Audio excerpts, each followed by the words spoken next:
Hello and welcome to your favourite channel maths आसान है। And बच्चों होपफुली आज जो है टेंजेंट नॉर्मल का हमारी जो लेक्चर है ये टेंजेंट नॉर्मल की लास्ट वीडियो हो सकती है। और मैं कोशिश करूँगा कि जो भी इम्पोर्टेंट क्वेश्चंस बचे हुए हैं वो सारे के सारे आज कंप्लीट कर दिए जाएँ। ठीक है, तो चलिए लेट्स स्टार्ट विथ क्वेश्चन जो कि आपका CBSE 2014 में आया हुआ है। तो देखते हैं क्या क्वेश्चन आया था आपका CBSE 2014 के अंदर। Question CBSE 2014, find the equations of the tangent and normal. तो आप ये बात तो नोटिस कर ली होगी आप लोगों ने कि जो क्वेश्चन पूछे जा रहे हैं टेंजेंट एंड नॉर्मल के, वहाँ पे इक्वेशंस निकालने के लिए पूछे जा रहे हैं या फिर पॉइंट के कोऑर्डिनेट्स निकालने के लिए पूछे जा रहे हैं। तो ये दो जो मेथड्स हैं यहाँ पे, जहाँ पे पॉइंट निकालना है या फिर इक्वेशन निकालनी, ये ज़्यादा इम्पोर्टेंट हैं क्योंकि CBSE many of the times इन्हीं टॉपिक्स के ऊपर क्वेश्चन पूछ रही है। ठीक है, इक्वेशन निकालना या फिर पॉइंट के कोऑर्डिनेट्स निकालना विद द कंडीशन, जो भी कंडीशन वो दे देते हैं आपको। ठीक, तो find the equation of tangent and normal, find equation of tangent and normal to the curve. But यहाँ पे जो कर्व दिया हुआ है बेटा, यहाँ जो कर्व दिया हुआ है वो आपको पैरामेट्रिक फॉर्म में दिया हुआ है। और पैरामेट्रिक फॉर्म आप लोगों ने चैप्टर नंबर 5 के अंदर 5.6 जो एक्सरसाइज की थी, वहाँ पे आपको मैंने पैरामेट्रिक फॉर्म की डिफरेंशिएशन के बारे में तो बताया ही था। और आई होप कि आप सभी को वो याद होगा, और किसी को यदि वो याद नहीं है, भूल गए हैं, तो आप डिफरेंशिएशन वाली जो वीडियोज़ हैं उसमें जाके एक बार फिर से देख सकते हैं। ठीक, एट थीटा इक्वल्स टू π/4 ध्यान देंगे। Find equation of tangent and normal to the curve this. ये पूरा एक कर्व है, ये जो x और y की वैल्यूज लिखी हुई है बेटा, ये पूरा का पूरा क्या है, एक कर्व की इक्वेशन है जिस कर्व के ईच एंड एवरी पॉइंट, ऐसे बोलो, ये कोई कर्व है, इस कर्व के हर पॉइंट x, y की जो वैल्यू है, जैसे हम कार्टेशियन फॉर्म में बोलते हैं कि इस पॉइंट के कोऑर्डिनेट्स क्या हैं, x और y है। तो जो x और y कोऑर्डिनेट्स हैं, उन x और y को एक्सप्रेस किया गया है किसकी टर्म्स में, a एंड थीटा की टर्म्स में। तो यहाँ पे जो x कोऑर्डिनेट है वो है हमारे पास a sin q थीटा, और जो y कोऑर्डिनेट है वो है a cos q theta.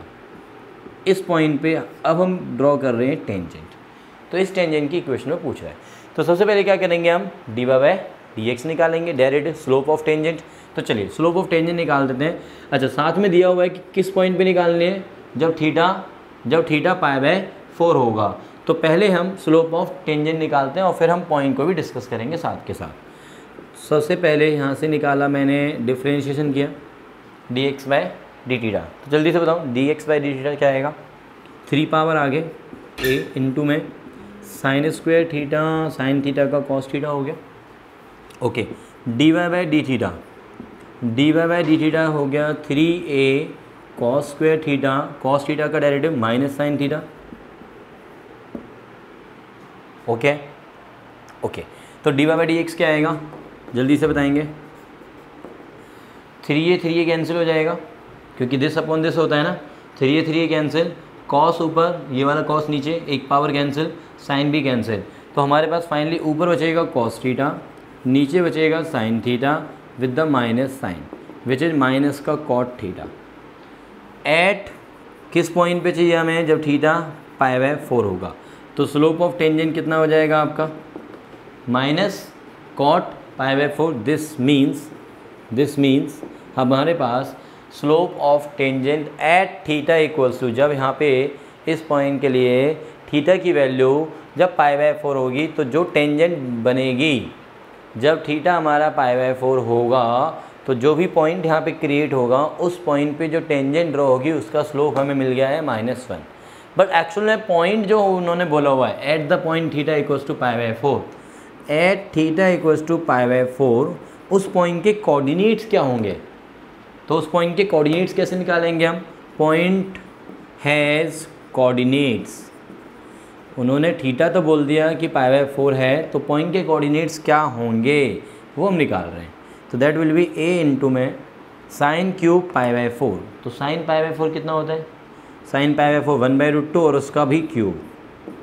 Similarly a into में ये भी 1/√2 ही होता है आपका, उसका क्यूब। तो पॉइंट के कोऑर्डिनेट्स आ गए हैं a/2√2 कॉमा अगेन a/2√2। तो इक्वेशन क्या आएगी बोलो, इक्वेशन ऑफ टेंजेंट। तो इजीली आप निकाल सकते हो भाई, y माइनस का y1 is equals to m into में m हमारे पास -1 है, slope of tangent x minus का x1। ओके बच्चों, तो ये माइनस माइनस प्लस हो जाएगा और ये माइनस का इधर आ जाएगा। इसका मतलब x प्लस में y इज इक्वल्स टू ये प्लस ये भी प्लस, तो ट्वाइस हो जाएगा।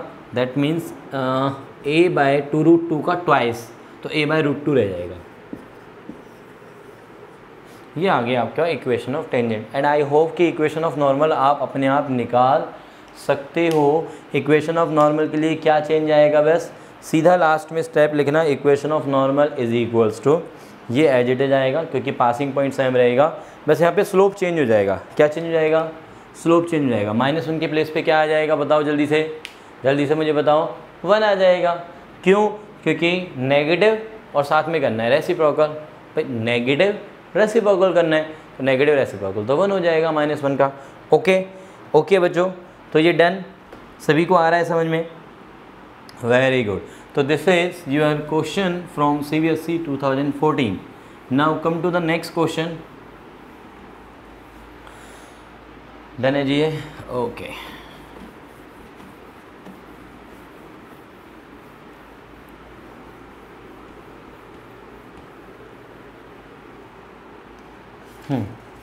तो इसी तरह से एक पैरामेट्रिक फॉर्म से रिलेटेड एक और क्वेश्चन यहाँ पे दिया हुआ है।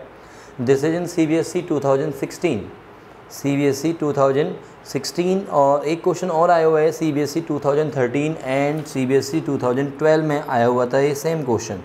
तो ये वाला क्वेश्चन मैं आपको एक होमवर्क के लिए दे रहा हूँ, this is for your homework, जो कि आया हुआ है CBSE 2016 में। ठीक, show that the equation of normal, show that equation of normal at any point t, at any point t on the curve x is equals to 3 cos t minus cos cube t and y is equals to 3 sin t minus sin cube t is 4 into में y cos cube t minus x sin cube t is equals to 3 sin 4t। Question थोड़ा सा डरावना सा लग रहा है but बहुत ही simple है। बोला हुआ है कि show that equation of normal at any point T. At any point T का मतलब होता है यहाँ पे जब भी पैरामेट्रिक फॉर्म होती है, अब जैसे पैरामेट्रिक फॉर्म में यहाँ पे जो पैरामीटर है वो टी है। जो हमने पीछे वाला क्वेश्चन किया था 2014 वाला, उसमें पैरामीटर थीटा दिया हुआ था। तो that doesn't matter, parameter theta हो, टी हो, जेड हो, कोई भी हो, उससे कोई फ़र्क नहीं पड़ने वाला। तो बोला क्या है कि at any point T on the curve this, तो यहाँ से आप dx/dt निकालोगे, dy/dt निकालोगे, सिंप्लीफाई करोगे दोनों टर्म्स को, dx/dt को भी और dy/dt को, और फाइनली dy/dx निकाल लोगे। वो हो गया slope of tangent at any point x, y। जब हम एनी पॉइंट x, y बोलते हैं ना कार्टेशियन वाली फॉर्म में, x और y वाली फॉर्म में, तो वो पैरामेट्रिक फॉर्म में बोला जाएगा कि वो एट एनी पॉइंट t है। That is the slope of tangent at any point t। अब बात ये आती है कि जब हम इक्वेशन ऑफ टेंजेंट लिखेंगे या इक्वेशन ऑफ नॉर्मल लिखेंगे, इक्वेशन ऑफ नॉर्मल पूछी हुई है यहाँ पे, तो वो तो स्लोप ऑफ टेंजेंट आ गया, नेगेटिव रेसिप्रोकल कर दो आप उसका तो स्लोप ऑफ नॉर्मल भी आ जाएगा। ठीक है, अब बात आती है इक्वेशन की। तो इक्वेशन के लिए पॉइंट भी चाहिए होगा जिस पॉइंट से वो पास करेगी। तो जो पॉइंट ऑफ कॉन्टैक्ट है आपका एट एनी पॉइंट टी पर, क्योंकि मैंने अभी बोला है कि जो कार्टेशियन में एनी पॉइंट x, y बोला जाता है उसी को हम पोलर फॉर्म में, मतलब पैरामेट्रिक फॉर्म में, not polar sorry, parametric form में क्या बोलते हैं, एट एनी पॉइंट टी बोलते हैं। तो एट एनी पॉइंट टी पे जो आपका x1 y1 पॉइंट होगा वो क्या होगा, ये x और y के कोऑर्डिनेट्स की वैल्यू यानी कि x की वैल्यू और y की वैल्यू, यही वाली वैल्यूज हो जाएंगी x1 और y1। तो y माइनस का y1 इज इक्वल्स टू जो स्लोप आएगा नॉर्मल का वो लिखना है इनटू में x माइनस का x1। तो आपकी इक्वेशन बड़े आराम से x और y और t में नज़र आएगी, और जो हमें ये प्रूव करनी है ये वाली इक्वेशन आनी चाहिए, ऐसा बोला गया है प्रूव करने को। क्लियर है बच्चों, बात समझ में आ गई है सभी को? ओके, तो ये क्वेश्चन आप अब इजीली कर पाएंगे। और अब बड़े ही मज़ेदार से दो क्वेश्चन होने वाले हैं, एक CBSE में आया हुआ है और एक दूसरा NCERT में बोला गया है। ठीक है, NCERT में है मतलब क्वेश्चन। ठीक, तो आई होप कि ये क्वेश्चन नोट कर लिया होगा आपने। तो इस क्वेश्चन को जल्दी से मुझे सॉल्व करके बताना और बताना कि yes sir we have proved और not proved. If not prove then please comment me, and then in the next class I will try to make a video for this particular question or some other questions including this. ठीक,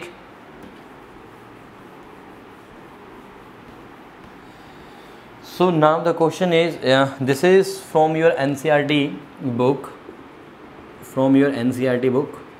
I think ये question number आपका 18 है, 6.3 का question number 18।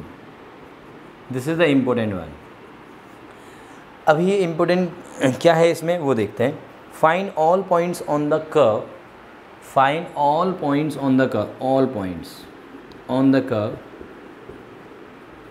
Curve की equation हमें दी हुई है y is equals to 4x³ minus 2x की power 5 at which the tangent passes through the origin. Find all points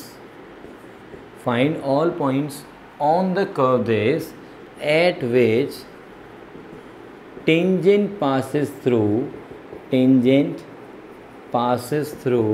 origin।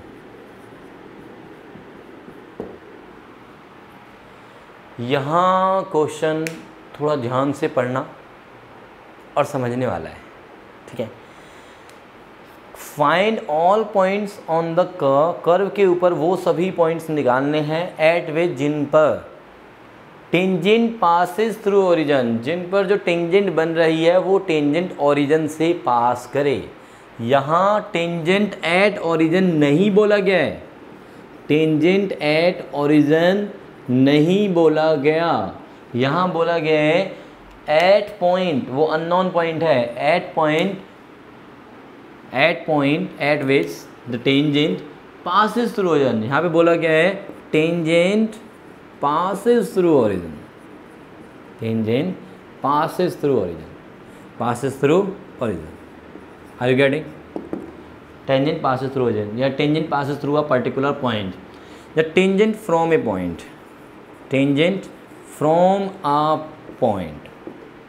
यदि ये दो बातें आती हैं, tangent passes through a point, origin की जगह में कोई भी एक पॉइंट भी बोलूँगा तो भी बात सेम ही होगी। ठीक है, पासिस थ्रू ए पॉइंट जहाँ पे ओरिजिन है, या पासिस थ्रू, या सिंपल बोलते हैं टेंजेंट फ्रॉम ए पॉइंट। तो उसका क्या सीन है, जैसे मान लो ये कोई कर्व है, इसके किसी पॉइंट पे एक टेंजेंट मैंने ड्रॉ की, किसी पॉइंट पे, इस पॉइंट को मैंने बोला P है, this tangent passes through a point Q, this is not the tangent at the point Q, this is not the tangent at the point Q, this is tangent at the point P, and this tangent passes through the point Q. Are you getting? मैं शुरुआत से बोलता आ रहा हूँ कि at the point, जो अभी तक हमने जितने भी क्वेश्चंस किए हैं उन सभी क्वेश्चंस में बोला हुआ है at the point, कि इस पॉइंट पे टेंजेंट, उस पॉइंट के कोऑर्डिनेट्स दिए हुए हैं, तो उस पॉइंट पे जो टेंजेंट का स्लोप है उसमें हम क्या करते हैं, जो dy/dx आता है उस पॉइंट के कोऑर्डिनेट्स हम डाल देते हैं, तो वो टेंजेंट का स्लोप एट दैट पॉइंट निकल के आता है, बट फ्रॉम दैट पॉइंट नहीं निकल के आएगा। यदि मैं बोलता हूँ कि इसका dy/dx निकाल लो, इसका dy/dx निकाल लो कर्व की इक्वेशन से, और ये पॉइंट कोई x1, y1 है, यदि ये वाला पॉइंट, तो इसका जो स्लोप ऑफ टेंजेंट होगा वो dy/dx में x को x1 और y को y1 डालने से नहीं मिलेगा।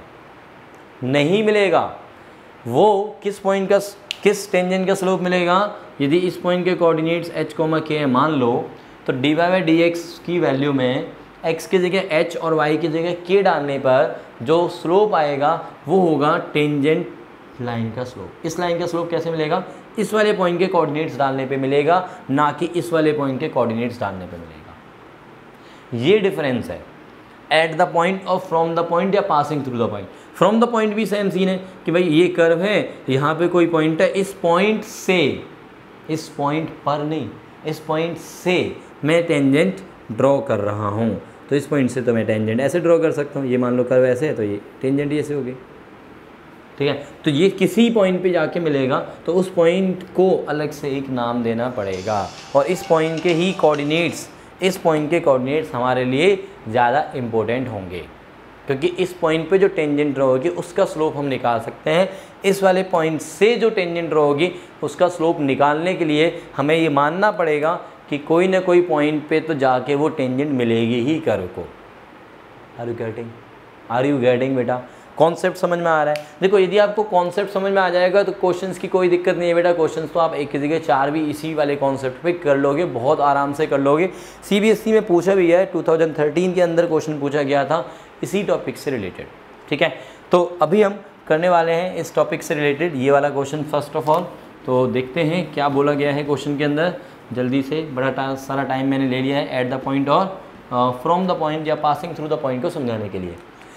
तो let's have a look again on the question.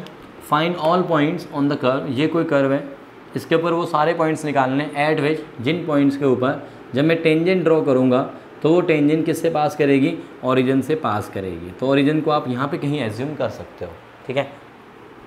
Okay, तो ये जो पॉइंट है, इस पॉइंट को मैंने पी नाम दे दिया, इस पॉइंट को मैं ओ नाम दे रहा हूँ, ओरिजिन है, और इस पॉइंट को मैं मान लेता हूँ कि ये कोई पॉइंट है एच कोमा के, ठीक है। ओके, और ये हमारा कर्व की इक्वेशन है, ये हमारा y=fx जो कि हमारा कर्व की इक्वेशन है नंबर 1, ये वाली, ठीक। तो लेट पी एच कोमा के be the point, be the required point, क्योंकि पॉइंट ही निकालना है यहाँ पे, तो required point obviously on the curve at which the tangent passes through the origin, ठीक है। तो रिक्वायर्ड पॉइंट लिखते ही वो सारी बातें इसके अंदर आ चुकी हैं। Now differentiate one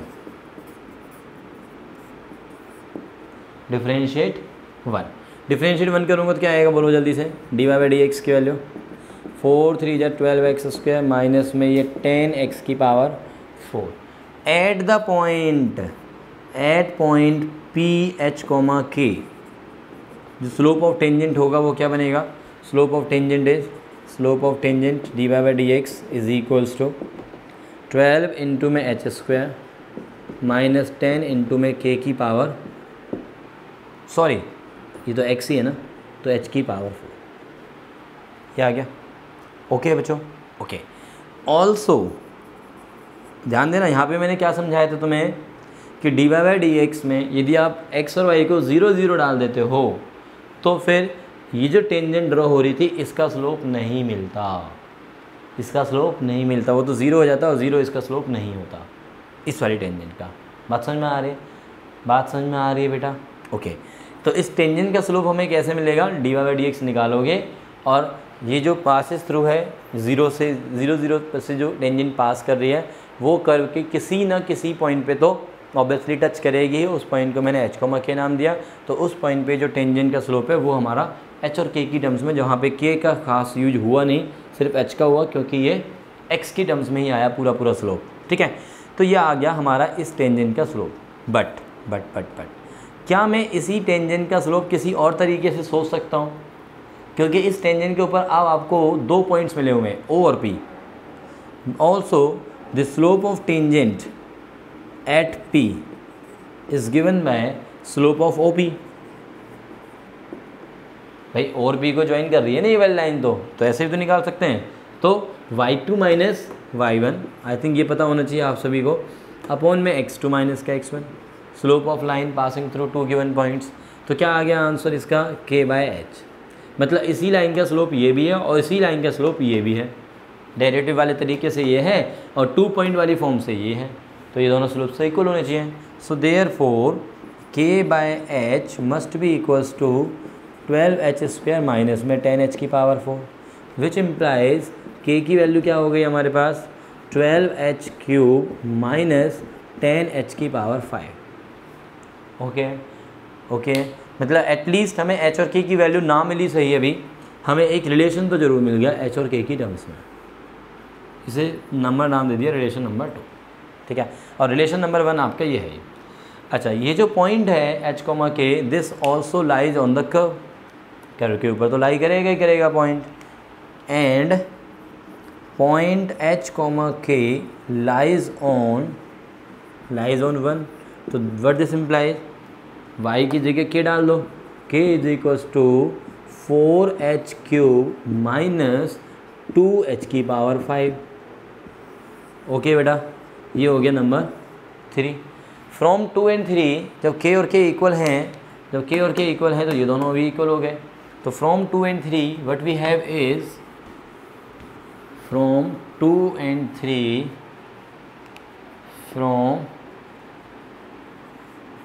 and 3 what we have is 12h³ minus 10h की power 5 is equals to 4h³ minus 2h की पावर 5, ठीक है।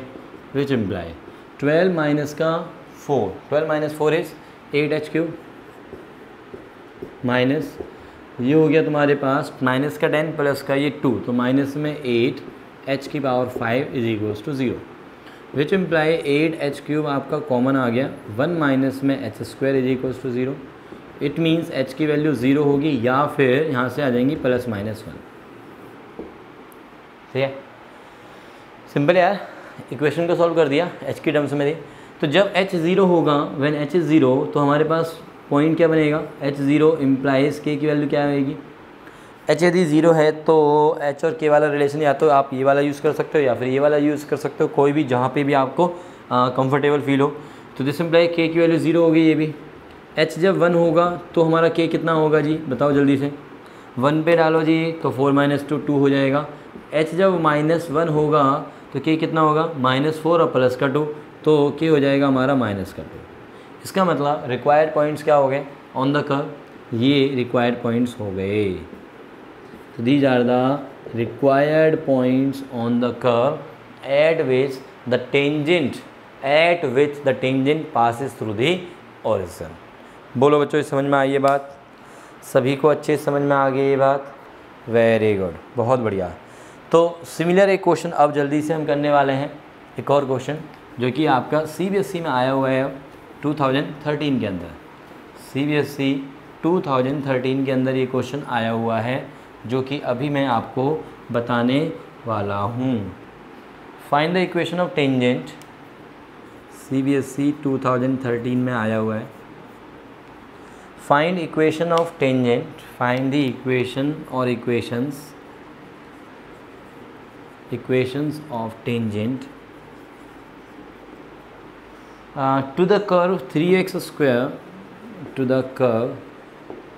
3x² minus y² is equals to 8, which passes through